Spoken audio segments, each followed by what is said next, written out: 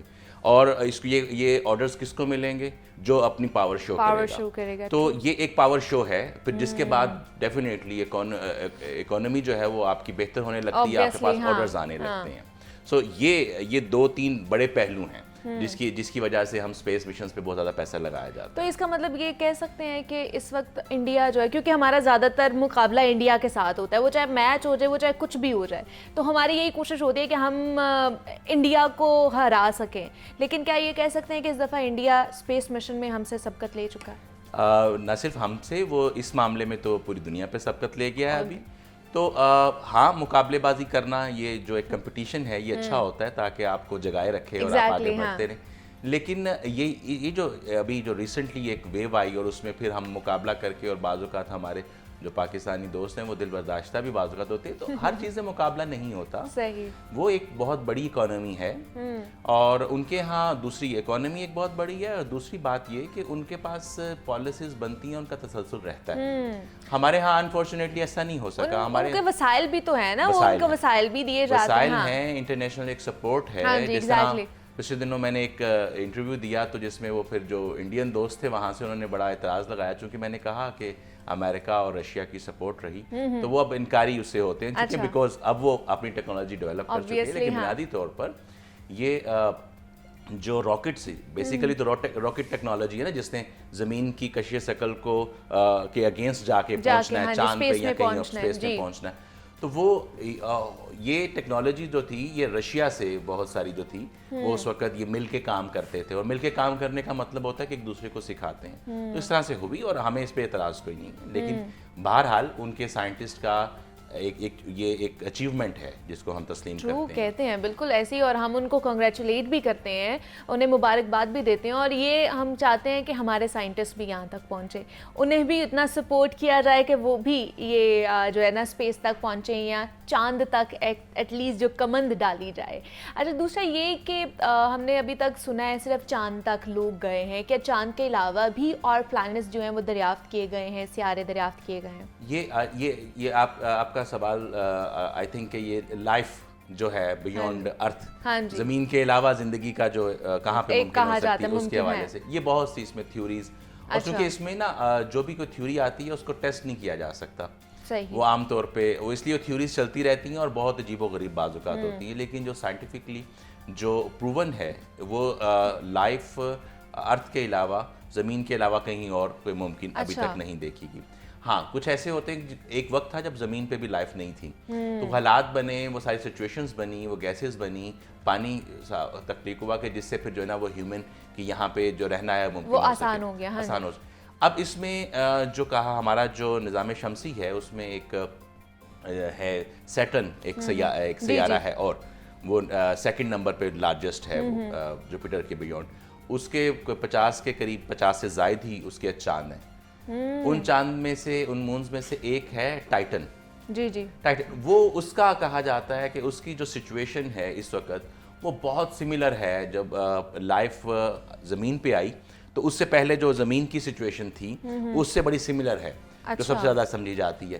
اور لیکن چونکہ چاند ہمیں قریب پڑتا ہے اس لیے وہاں پہ مشن زیادہ وہاں پہ بھیج دیے جاتے ہیں، اور وہاں پر یہ کوشش کی جاتی ہے کہ وہاں پہ کچھ تخلیق. ابھی جس طرح سے چاند پہ لینڈنگ تو پہلے ہو چکی تھی، ابھی کیا تھا کہ یہ جو ساؤتھ پول پہ جو ایک ڈیفیکلٹ ٹرین تھی، وہاں پہ آپ کہہ لیں کہ وہ مشکل تھا، وہاں پہ جو سچویشن تھی وہاں پہ لینڈنگ بڑی مشکل تھی. اسی لیے بہت سے انڈیا کے اپنے اور باقی ممالک کے بھی بہت سے جو ہے نا پیسے خرچ ہوئے لیکن مشن کامیاب نہیں ہوا. وہ اس لیے یہاں پہ چونکہ برف موجود ہے جس سے پانی حاصل ہو سکتا ہے، یا وہ گیسز جس کی سے لائف کو سپورٹ مل سکتی ہے، اور وہاں پہ منرلز کیا ہیں وہ اس کی جانچ کی جائے.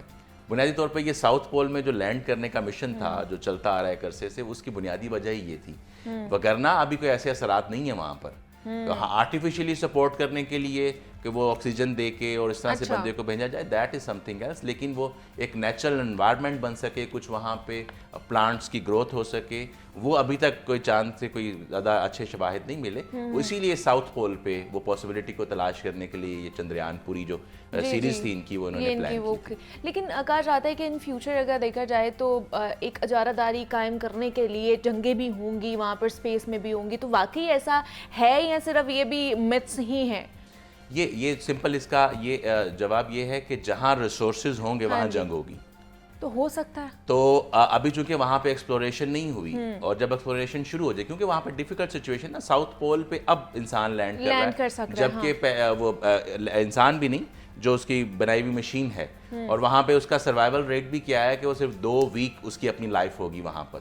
اس کے بعد اس کی فنکشننگ اگر ایکسٹرا کر جائے تو وہ میریکل ہے, وگرنہ وہ پلان جو ہے 14 دن کے لیے. وہاں پہ آبزرویشن کرے گی اور کچھ ڈیٹا بھیجے گی, اور اس کا پھر یہاں پہ انالیسز ہوگا کہ یہ جو منرلز موجود ہیں ان کے کیسے کمبینیشنز بنائے جائیں کہ ہم سسٹینیبلٹی کی طرف جا سکتے ہیں.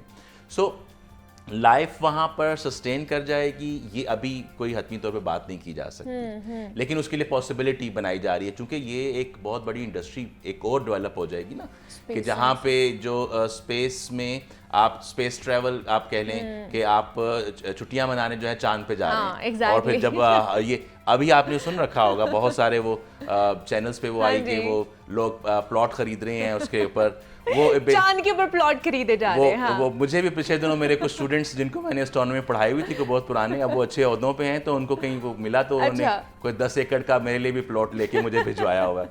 تو کیا بات ہے. وہ بنیادی طور پہ تو وہ یہ تھا کہ ایک چاند کے متعلق وہ تحقیق کرنے کے لیے ایک سوسائٹی ہے, تو اس نے فنڈ ریزنگ کا ایک طریقہ کار یہ ڈھونڈا کہ وہاں پہ پلاٹنگ کر کے ان پلاٹس کو بیچا جائے بڑے نامنل پرائز کے اوپر, تو لوگ ایسے ہی ایک دوسرے کو گفٹ دیتے رہتے ہیں.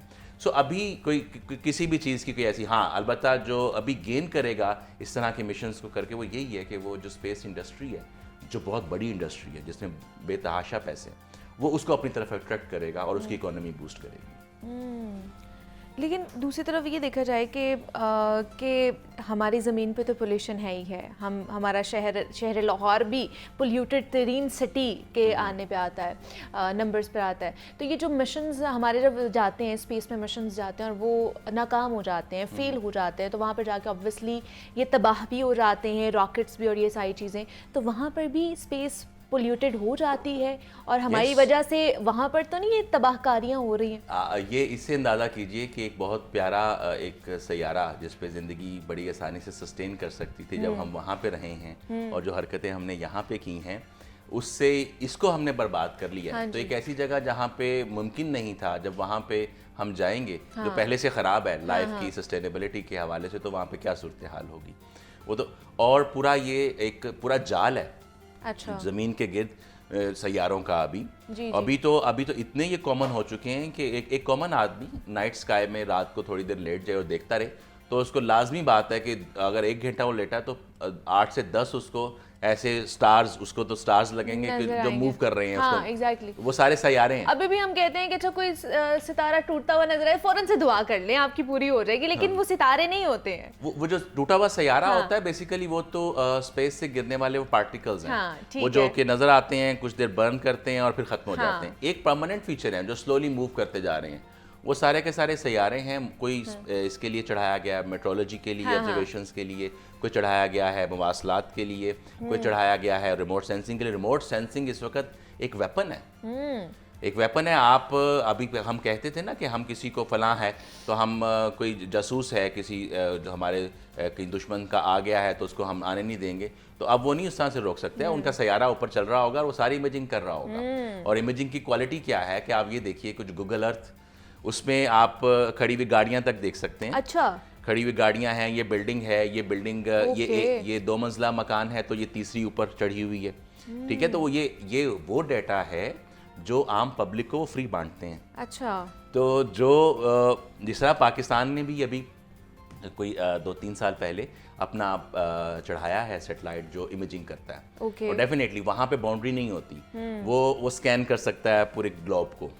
اس طرح سے تمام ممالک نے یہ رکھے ہیں. اسی طریقے سے پھر ہمارے پاس نیویگیشن کی انڈسٹری ہے پوری, یہ جب ہمارے پاس جتنی اب یہ سروسز ہیں یہ جو کیب سروسز ہیں، آپ ابھی قریب یہاں بیٹھے ہیں تو آپ سرچ کر سکتے ہیں، دیکھ سکتے ہیں کہ آپ کہ کہاں جانا ہے، کیا کرنا، کوئی بیکری کہاں پر ہے، کوئی. تو یہ جو لوکیشن بیس سروسز کی ایک بڑی ریولیوشن آئی ہے، یہ بھی سیٹلائٹ سے آتی ہے. یہ سیٹلائٹ ہے بیسیکلی. وہ آپ کے وہ چپ ہوتی ہے موبائل کے اندر جو لوکیشن لیتی ہے اور اس سے آگے چلتی. اب یہ سسٹم جو ہے لوکیشن بیسڈ، یہ وار کے لیے بھی ایک بہت بڑا ویپن ہے. جب آپ انفیملیئر ٹرین پہ جاتے ہیں، آپ کہاں پہ کھڑے ہیں، کیسے کھڑے ہیں، کیا موو کرنا ہے آپ نے، کس طرف رائٹ لیفٹ، یہ بالکل یوں سمجھیے کہ آپ کسی ایک ایسی جگہ ایسے شہر میں گئے ہیں جہاں پہ آپ راستوں سے فیملیئر نہیں ہیں، تو آپ گوگل سے ہیلپ لے لیتے ہیں. تو وہ سروسز جو فریلی ہمیں اویلیبل ہیں. جو پروفیشنل سروسز ہیں وہ تو بہت ایکوریٹ ہوتی ہیں، وہ سینٹی میٹرز تک ایکوریٹ ہوتی ہیں. اور پھر جی ابھی رائٹ ٹرن لینا ہے، لیفٹ ٹرن لینا ہے، وہ ساری چیزیں اس سے لے کے چلتی ہیں، وہ ایکوریٹ آپ کو بتاتی ہیں. اچھا دوسرا نا، پہلے کچھ مطلب سال 1.5 سال پہلے ایک خبر بھی آئی تھی کہ جی ایک ایلین کہیں وہ تشتری پھر رہی ہے، اور وہ بھی دیکھی گئی تھی آسمان میں. اور کہا بھی جاتا ہے کہ کسی سیارے پہ ایلینز بھی رہتے ہیں. اسپیس ایلینز کے بارے میں بھی ہمیں بتائیے، واقعی ایلینز ہیں یا بس یہ بھی ہماری متس ہی ہیں، باتیں بنی ہوئی ہیں؟ یہ متس ہیں، باتیں بنی ہوئی ہیں، یہ کہانیاں ہیں، ایسی کوئی بات نہیں. عام طور پہ نا جس طرح سے ہم نے یہ بڑی مزے کی بات ہے، سائیکولوجیکل بات ہے. مثال کے طور پہ کسی گاؤں میں کوئی ایک سیانہ آدمی ہے جو دوا دیتا ہے اور ٹھیک ہو جاتے ہیں جو بھی بیمار پڑتے ہیں. تو اگر اس سے کسی کا علاج نہیں ہو رہا تو عام طور پہ وہ کبھی نہیں مانے گا کہ میں اس کا علاج کرنے میں ہیلپ لیس ہوں، میری وزڈم میں کوئی کمی نہیں ہے. وہ فوراً اٹھائے گا کہ اس پہ کسی جن کا سایہ ہے. تو یہ جن اور چڑیلیں بنیادی طور پہ ہم نے تخلیق اس لیے کی ہوئی ہیں، حقیقت بھی ہوگی اس کی، کہ ہم سے جو کام نہیں ہو رہا ہوتا وہ ہم کسی اور کے کھاتے میں ڈال دیں. اچھا، جس کی ایکسپلینیشن نہیں ہے اس کو کسی نہ کسی کھاتے میں ڈال دیا جائے. تو یہ جو اڑن تشتریاں اور یہ جی کوئی یہ آ کے وہ ایلینز نے کر دیا ہے، آپ نے دیکھی ہوگی نیوز، یہ سال 1.5 سال پہلے کی نیوز ہے غالباً، اور کہا گیا تھا آسمان میں یہ دیکھی گئی تھی اڑن تشتری، اور ہر کسی نے وہ اس کے اوپر بات کی تھی کہ شاید کوئی ایلین آ گیا ہے، زمین پر کوئی ایلین آ چکا ہے. ڈیفینیٹلی وہ ہمارا ہی بھیجا ہوا کوئی سیٹلائٹ ہوگا، کوئی اسپیس اسٹیشن ہوگا، کچھ اس طرح سے ہوگی. وہ باہر سے کچھ نہیں آیا، لائف کے کہیں سے کوئی اور اثرات نہیں ملے. اس کو اس طرح سے ایک جو ہمیں کتاب ہے اسٹرانومی کی ہسٹری کی کتابیں جو ملتی ہیں اس میں عام طور پہ جی کہ سگنل ریسیو ہوا کہ جی میرا بچہ مشکل میں ہے مثال کے طور پہ. تو اب ہوگا کیا کہ لیٹس سے کہ ہم نے یہ رکھا ہوا ہے سگنل کہ اگر میرے پاس ٹارچ ہے اور میں 3 دفعہ اس کو جلاؤں تو اس کا مطلب یہ ہے. ایک ہم نے ایک اپنی وہ لائٹ کے ساتھ ایک اپنی لینگویج ڈیولپ کر لی. اب کسی سیارے سے وہ روشنی مسلسل آ رہی ہے، اس کے راستے میں سے کوئی ایک گزرا تو وہ بلنک ہو گیا. وہ بلنک نہیں ہوا، وہ راستے میں کراس ہو گیا نا اس کا، کسی اور نے کراس کیا، اس کی روشنی روک دی، پھر بلنک ہوا، پھر بلنک ہوا. اب میں نے چونکہ یہ سوچ لیا تھا آپس کی گفتگو سے کہ 3 دفعہ لائٹ بلنک ہوگی تو اس کا مطلب ہے کہ میرا بچہ مشکل میں ہے، تو پرسیو کر لیا. ورنہ حقیقت کوئی نہیں ہے اس کے ساتھ، ایلینز نہیں، ایسی کوئی بات نہیں. کسی بھی پلانٹ پہ ایلینز نہیں ہے. موویز کے علاوہ یا کہانیوں کے علاوہ ایلینز کوئی نہیں ہے. ہم میں سے بعض اوقات ہم ہی ہوتے ہیں جو ایلینز کو سسٹین کرواتے ہیں ایلین کے طور پہ بیہیو کرتے ہوئے، ورنہ ایلینز نہیں، ورنہ ایلینز نہیں ہے. تو اسپیس موجود ہے، وہاں پر ہم لوگ جا سکتے ہیں. یہ بھی ایک بہت بڑی انڈسٹری بنتی جا رہی، جیسے آپ نے بھی کہا کہ اسپیس انڈسٹری کے آپ چاند پر جا کے آپ اس کو ایکسپلور کر سکتے ہیں. لیکن ابھی اس طرح کا کوئی بھی سیارہ یا کوئی بھی ایسا پلانٹ جو ہے وہ دریافت نہیں کیا گیا ہے جہاں پر جا کے زمین کی طرح رہا جا سکے، جہاں پہ کوئی جا کے آپ زندگی گزار سکتے ہیں. ایسا کوئی بھی سیارہ ابھی تک نہیں دریافت کیا گیا. ہمارے ساتھ پروفیسر ڈاکٹر خالد محمود صاحب موجود تھے، اسپیس سائنٹسٹ ہیں. ڈاکٹر صاحب بہت شکریہ آپ کے وقت کا کہ آپ یہاں پر آئے اور ہماری جتنی بھی تجسس تھے اور جتنی بھی ہماری کنفیوژن تھی ریگارڈنگ اسپیس، اس پہ آپ نے ہمیں روشنی ڈالی اور ہمیں گائیڈ کیا. اور جناب اسٹرانومی کے حوالے سے، اسپیس کے حوالے سے ہم نے بات کی ہے. ادھر چھوٹی سی بریک لیتے ہیں اور ملتے ہیں اس بریک کے بعد.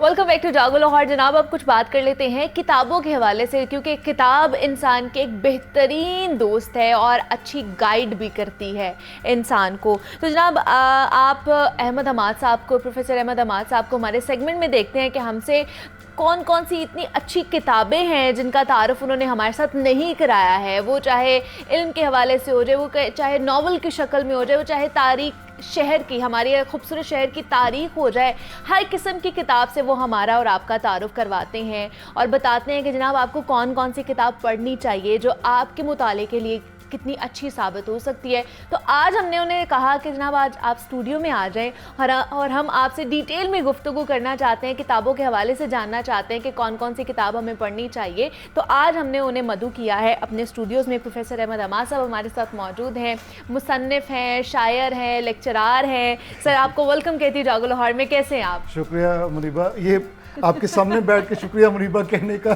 ایک بالکل ڈفرینٹ ایکسپیرینس ہے، اور جب ہم الگ الگ بیٹھے ہوتے ہیں تو وہ بالکل ڈفرینٹ ہو، لیکن اچھے ایکسپیرینس، دونوں اچھے ایکسپیرینس ہیں، بہت اچھے ایکسپیرینس ہے۔ بلکہ ہم نے جب آپ سالگرہ منا رہے تھے چینل کی تو میں نے کہا کہ اب مجھے تو لگتا ہے کہ کیمرہ دیکھتے ساتھ ہی کنڈیشننگ آف مائنڈ ہو گئی ہے کہ شکریہ منیبہ کہہ کے کوئی بات شروع کرنی ہے، بھلے وہاں پہ منیبہ ہو یا نہ ہو۔ ہاں ایگزیکٹلی۔ تو سر سب سے پہلے تو مجھے بتائیے کہ کتاب ویسے بھی کہا جاتا ہے کہ انسان کی ایک بہترین دوست ہے، آپ کو بڑا اچھا گائیڈ کرتی ہے، آپ کو بتاتی ہے۔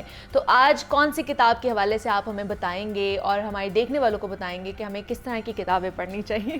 میرا خیال ہے کہ کہانی جو انسان کے ساتھ بچپن سے ہی شروع ہو جاتی ہے، وہ کہانیاں سننا پسند کرتا ہے اپنے پیرنٹس سے۔ پرانے زمانے میں نانی جو تھی وہ کہانی سنانا، ان کا ایک کریکٹر ہوتا تھا کہ نانی اماں کہانی سنائیں گی، تو کہانی انسان کے ساتھ ہمیشہ سے رہی ہے۔ تو میرا خیال ہے کہ فکشن سے شروع کرنا چاہیے اور فکشن کتاب میں ہی پڑھنا چاہیے، نہ کہ سنیما میں جا کے یا ٹی وی میں ڈرامہ دیکھنا چاہیے۔ اس کا سب سے بڑا جو فائدہ ہوگا آپ کو فکشن پڑھنے کا، وہ میں آپ کو عرض کرتا ہوں کہ وہ کیا ہے۔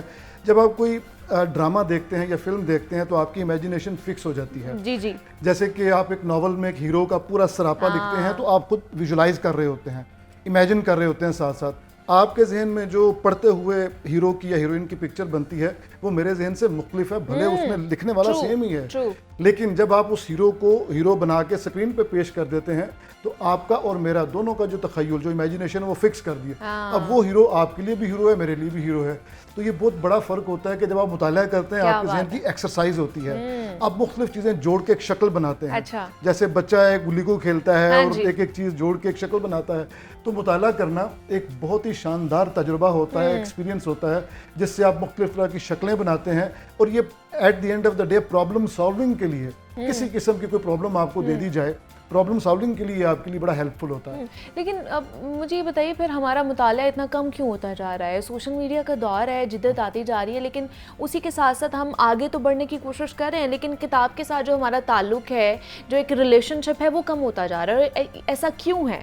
ایسا اس لیے ہے، دیکھیں ایک کارل ساگان بہت مشہور ماہر فلکیات سائنٹسٹ ہیں، انہوں نے بڑی شاندار بات کی۔ انہوں نے کہا کہ انسان کے پاس 3 طرح کی میموریز ہیں۔ اچھا، ایک میموری ہے اس کی جینیٹک میموری۔ ٹھیک ہے، جینیٹک میموری کا مطلب یہ ہے کہ آپ کی آنکھ کا رنگ اگر آج بھورا ہے تو کل یہ ممکن نہیں ہے کہ کالا ہو جائے، یہ ساری زندگی یہی رہے گا۔ بالوں کا جو ٹیکسچر ہے وہ ہمیشہ ویسا ہی رہے گا، اور یہ یاد کس نے رکھنا ہے؟ جینیٹک جینز نے، جینیٹک میموری ایک یہ ہے۔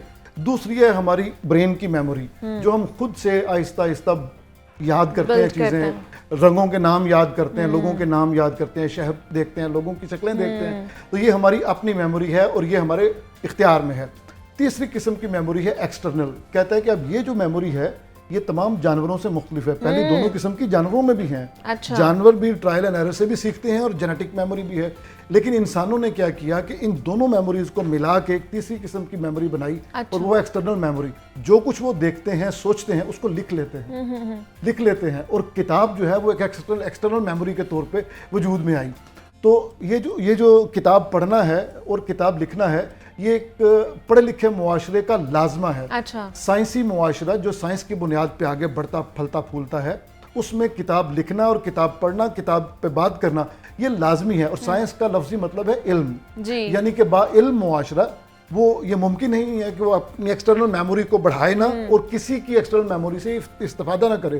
اب سے 4000 سال پہلے کے ڈرامے لکھے ہوئے، 3000 سال پہلے کے، 2000 سال پہلے کے سقراط، افلاطون، ارسطو، یہ سب بڑے بڑے لوگ یہ ہم تک کتاب کے ذریعے پہنچے نا۔ اگر وہ نہ ہوتی تو ہمیں کیسے پتہ چلتا کہ وہ کیسے سوچ رہے تھے؟ ہم تو اسی چکر میں پڑھ رہے تھے، ری انوینشن آف دا ویل۔ 2000 سال پہلے جو میرے جیسے بندے نے سوچا، میں دوبارہ اسی پرابلم کو سالو کر کے بڑا خوش ہوتا، لیکن اب یہ ہے کہ مجھے پتا ہے کہ انسانی علم بہت آگے آ گیا ہے، اور مجھے پتا کیسے چلا ہے؟ کتاب کی وجہ سے۔ تو ہمارے معاشرے میں